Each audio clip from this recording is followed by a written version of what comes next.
Hello there everybody and welcome to my siege guide for Dwarf Fortress. In this one I'm going to go over the basic rules of a siege, how it works, what is going to be tossed at you by the game, and how every faction will siege you. So the second half of the video is based around these factions, and it's going to be more spoiler heavy than many of my other videos, so if that bothers you, I wanted to set a warning up ahead. Let's get started with the basics first. So when does a siege happen? Only if your population is higher than 80 people, you will get a regular siege. You can change those rules in the options, but as a general rule of thumb, before that, you won't get sieged. There are necromancers. If you settle too close to their towers, they will siege you way before that because they want to harvest your fortress, and sometimes bandit camps are somewhere in the land and they will also be able to raid you before the 80 population cap, but bandits are much weaker than the average siege, and that's that. So, next thing, for a siege to happen, it has to be reachable on land within 30 tiles. So this place here is reachable by a lot of factions, but this place here would be not reachable by any faction. Keep that in mind when you're choosing a place, when you want to know how much trouble or no trouble you have. For example, down here, if we'd be settling down here, we'd be seeing almost no goblins whatsoever. There's really almost nothing around there. So you get the idea. Sometimes when a siege is happening, you will also get an offer to parley. When a parley happens, it's always about one of your artifacts in your fortress being given away for safety. So when they ask to parley and you're not willing to give away an artifact, you better click no, because if you say first yes and somebody of your people will walk on over to the enemy, then they will talk and then it will say, hey, give me that artifact, and then when you say no, they'll straight out kill your messenger. So if you don't want to give it away, don't even start talking. That's the gist of it. So let's talk about how the siege itself is organized.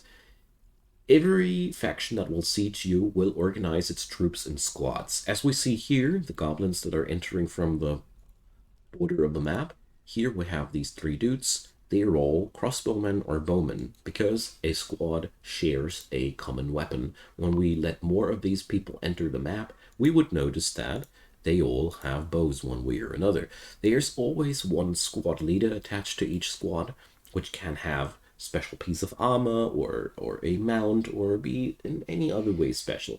Every squad leader can differ from the rest of the squad.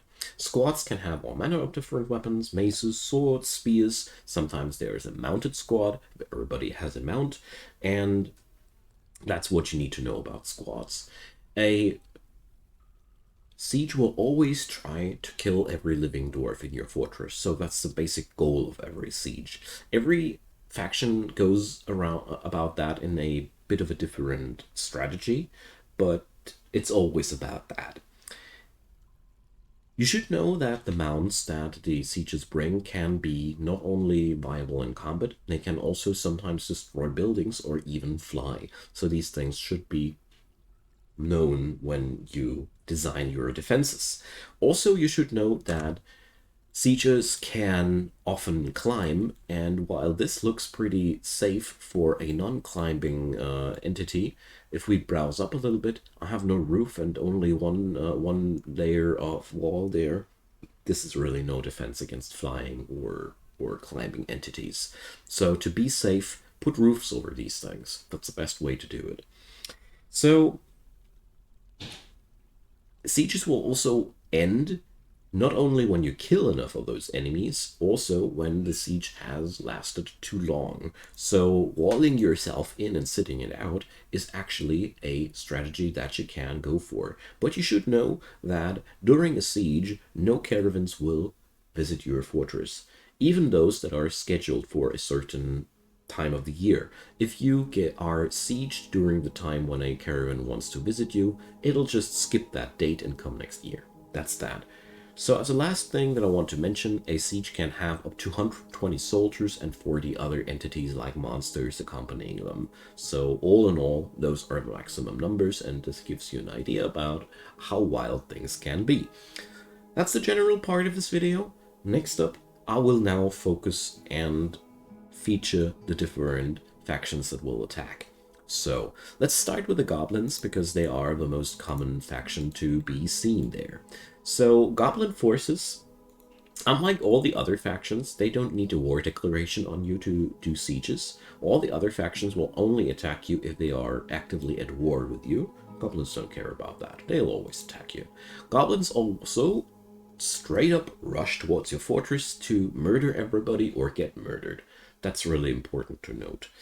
They also sport as the only faction sometimes flying mounts in form of giant bats, which is really, really dangerous, and they get accompanied by trolls, ogres, dragons, and the like. And in a nutshell, the goblin is the least worrisome thing. It's this company which you should worry about.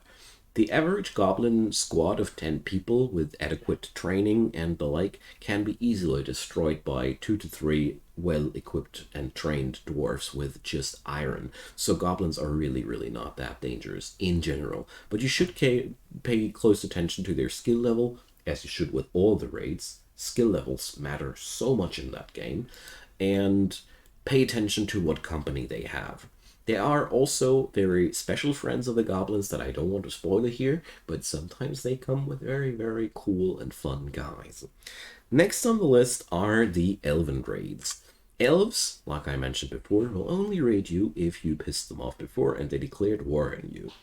Elven raids are different from goblin raids. Elves are stealthy, so just like kobolds, you won't see them coming directly. They also come in vast numbers. But the bright side about that, they bring really, really crappy gear. They have cloth and wood as weapons and armor, and therefore most of the time your dwarves will make short work of them. The real danger in these with elves are two things. They come with mounts and also battle beasts like wild cats and other mythological beasts like unicorns. These are often more dangerous than the elves themselves. And the stealth, if you are not managing your dwarfs good, you can have the situation where people are just strolling around like this dude here, and even if their gear is bad compared to a well-trained and geared military dwarf, for civilians they pose quite the threat, especially due to their numbers. Let's move on to the next faction, the humans. The humans are really much more dangerous than the elves, at least in my opinion. Several reasons for that. First off, while the elves are also larger than dwarfs, with the humans, it's more important because they come with better weapons. A larger weapon deals more damage. Therefore, a human has a naturally higher damage potential than a smaller entity.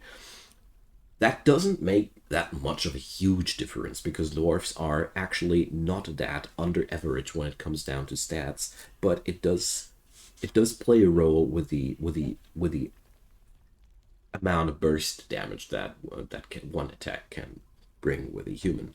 That being said, this is not really the most important thing. Humans are really, really nasty dudes. They come with mounts and horses and camels and stuff like that. Stuff you would expect from humans. And they also come with trained war beasts just like the elves. But the big thing about humans is they know your traps. If they ever had a diplomat in your fortress, they will know your traps. And they will be able to just pass by them without getting any damage. Also, their mounts are immune as well. To mitigate that, you can deconstruct the trap, remove it, and rebuild it even at the same tile. As long as the diplomat hasn't seen the new trap, it's going to work again. If this breaks your immersion too much, just dig out a alternating trap tunnel that has never been seen by the diplomats and lure the attackers through that. But it's really, really important to know that. Next faction on my list is the dwarves. So dwarves, it's worth to mention, the faction that you originate from will never attack you, but other dwarven factions on the map might do so. Dwarves are really similar to humans. They also employ tactics like the humans do. I didn't mention it with the humans, but I want to mention it here. Sometimes they just don't rush aggressively towards you. They just build up a camp somewhere and pick off stragglers and wait for you to get at them. These are things that dwarves can do as well, but most importantly and most dangerously, dwarves have access to all the stuff that you have access to. That means underground materials, steel, all those really, really powerful things are available for the dwarves too. Also, dwarven enemies have access to martial trance. Martial trance is something that happens sometimes during combat when one of your soldiers is outnumbered. They sometimes enter a martial trance, which makes them harder to hit. It doesn't improve their damage, but it really improves their total combat prowess. So that makes a dwarven siege enemy a lot more deadly. All in all, it's up to you if you enter that type of siege or not, but those are the basics about dwarven sieges. And the last siege type on my list are the necromancers. I already mentioned that they only happen if you settle too close to them, but you can also raid a necromancer tower. I sadly don't see any on my map here right now, and they will eventually react to that and attack you as well, according to the rules that I mentioned before. So when you get attacked by necromancers, you will be attacked by undead and sometimes the necromancer himself. Undead are really hard to kill. They feel no pain. They're relatively slow, but they don't drown. They are much harder to stop than the average enemy. Also, they induce horror and bad feelings to your dwarves when they see undead, and it gets even worse when some of your friends gets killed and resurrected and one of your dwarfs sees his former friend and even has to fight his former friend. This can really bring the stress levels to an insane level, so you really should pay attention to that. When when necromancers attack your base, it's really important that you also know they can resurrect basically everything, from corpses to every piece of refuse. Every piece of shell can be turned into your enemy. Therefore, manage these areas, keep them away from necromancers, and use blunt weaponry where you can. Because slicing weaponry severs limbs, and severed limbs can be resurrected again. You get the idea. So, all in all, it's really important that you know that the necromancers are among the most deadly things that can come and visit your base. I also want to mention here, if one of your best soldiers gets killed and resurrected directly again, he's still one of your best soldiers, only on the wrong side, which means a legendary ex-dwarf is still a legendary ex-dwarf. He's just going to slaughter your people afterwards. Necromancers can also come with experiments, which are basically a more sophisticated version of undead. They're like the twisted thing that necromancers can do. They are procedurally generated out of all manner of different things and can bring so many different skills and the like to the table that I can only close off with necromancer raids deserve their own video, and you should tackle them when everything in the game, except for that, grew boring to you. So I hope you found that video helpful. Feel free to leave me a comment down below and add on to the things that I might have missed, or if you think that something is worth mentioning, I'd be really, really loving to hear from you. A thumbs up on that video would be appreciated as well, and consider subscribing. There's daily content coming up from my side, and there's also a playlist link down there leading to all the other Dwarf Fortress videos and tutorials I made. So, thanks a lot for watching, and see you guys next time.